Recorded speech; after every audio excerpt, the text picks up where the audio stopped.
Jesus jumped down from the front of the boat and landed in the water with a splash. The lake was too shallow here for the boat to go any further, so Jesus and his 12 friends had to wade through the waves until they came to the shore. In the distance, they could see the rooftops of the houses in the little town of Capernaum that was now their home, and coming down the beach towards them was a great crowd of people. Jesus and his friends had been away, visiting the towns and villages around the edge of the lake, telling the people there about God and the way to heaven. Now it seemed that half of Capernaum had come out to welcome them back. As they got close, the people gathered around Jesus and began to call out, "Teacher, tell us one of your stories." "Jesus, come and have tea at my house." "Master, do some more miracles." At the back of the crowd, unseen by everyone, was a woman standing by herself. She wasn't from Capernaum. She'd come to the town because she wanted to see Jesus. Now there he was, just a few meters away. She had a special reason for wanting to meet him. She was ill. She'd been ill for 12 years. There was something wrong with her body. She kept bleeding on the inside, but nobody knew why. And she'd spent all her money on doctors who tried to make her better, but had only made her worse. She had no friends, because people thought that the bleeding made her unclean, and that if they even touched her, they would be unclean too. She had nothing, and no one, and she'd begun to give up hope. But then, she'd heard stories about this man Jesus, about the amazing things he'd done, turning water into wine, making blind people see, making a paralyzed man walk.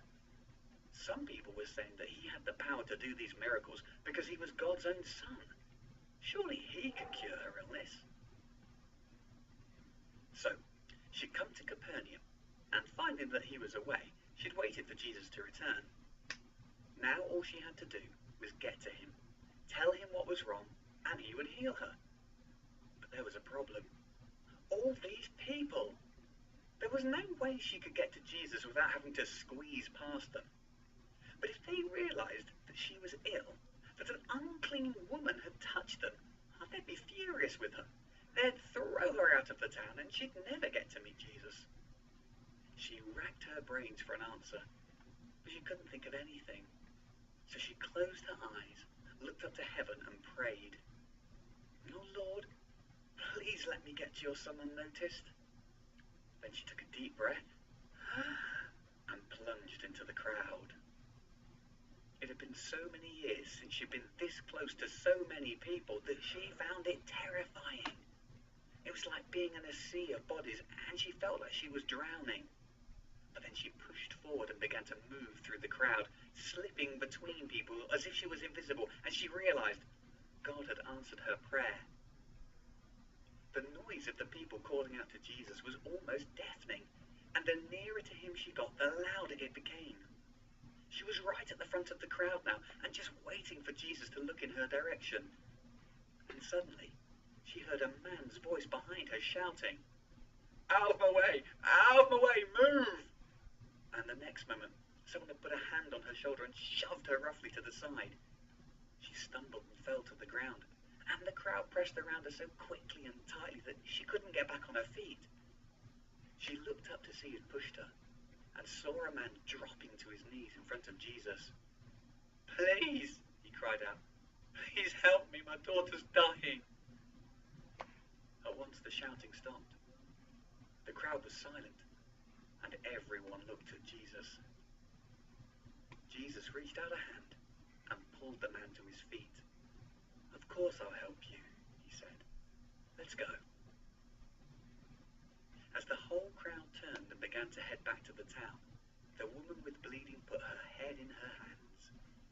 "It's not fair," she groaned. "I was so close." Then looking up, she realized that Jesus was about to walk right in front of her. Surely if I just touch his clothes, that will be enough to heal me, she thought. So she reached out a trembling hand, and as Jesus went by, she let her fingers brush against the edge of his robe. The moment she did, she gasped. A deep heat was passing through her whole body, from the top of her head to the tips of her toes. She could feel herself changing inside, and she knew for certain that the bleeding had stopped. "Who touched me?" Everyone looked round. Jesus was standing still, his hand raised to hold the procession. "Who touched me?" he asked again. "Teacher," his friends replied, "the people are all crowding around and pressing against you."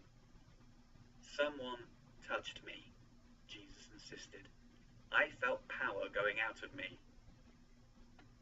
Then Jesus began to turn, looking at the people in the crowd one by one, searching for the person who touched him.